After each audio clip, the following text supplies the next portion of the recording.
Question है आपका, भारत में सती प्रथा का विरोध करने वाला पहला यूरोपीय कौन था? अल्बुकर्क। जो पुर्तगाली था कौन था? अल्बुकर्क। यहाँ देखिए अंग्रेज आए हैं तो हमारे देश में अच्छा कार्य भी किया है। केवल भी मत सोचिएगा हमारे देश से हम लोग गए हैं। अंग्रेज जब हमारे देश में आए तो यहाँ पर जो नीति था उसका विरोध किए। धर्म के नाम पर हमारे देश में महिलाओं के साथ बहुत अत्याचार होता था। यहाँ तक कि दलितों के साथ में भी बहुत अत्याचार होता था। अंग्रेज आए तो जाके दलितों की यहाँ पे उत्थान हुई।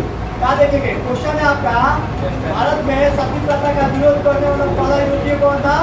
अल्बुकर्क। जो पुर्तगाली था। आगे चलकर सती प्रथा का अंत किया था यूरोपीय व्यक्ति जो अंग्रेज था, जिसका नाम था लॉर्ड विलियम बेंटिक। राजा राम मोहन राय के प्रयासों से सती प्रथा का अंत हुआ 1829 में।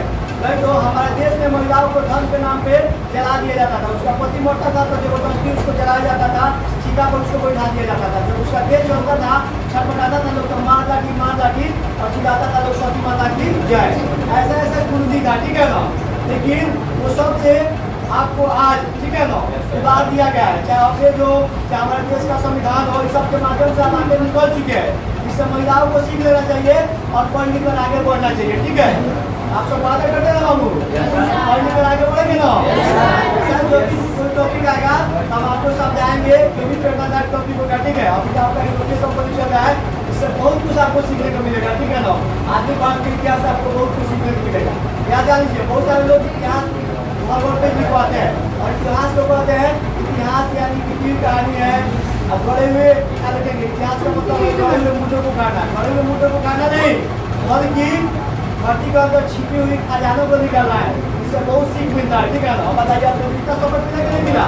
इसी देश में महिलाओं के साथ में कितना अत्याचार होता है, आप लोग का फर्ज क्या बनता है? उससे सबक लेकर पढ़ लिख कर जीवन में आगे बढ़े और आप लोग भी अपने घर के महिलाओं को आगे बढ़ाए।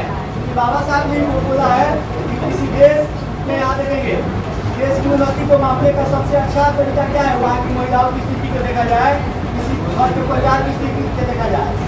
घर की महिलाएं जितनी पढ़ने लिखे में आगे रहेगी, जितनी शिक्षित रहेगी, वो घर, वो समाज, वो देश उतना आगे बढ़ेगा, ठीक है। तो आप सब प्रेरणा देते हैं ना, एकदम मन आगे पढ़ना है। ये नहीं सोचता जब हम आज पढ़े, मेरा पढ़ाने का तरीका ही कुछ अलग है, ठीक है ना। आप एकदम मन आगे पढ़िए, सोचिए पढ़ लिख कर कुछ करना है, ठीक है। चलिए फिर कोई टॉपिक आएगा तो फिर आप सब समझाएंगे, ठीक है।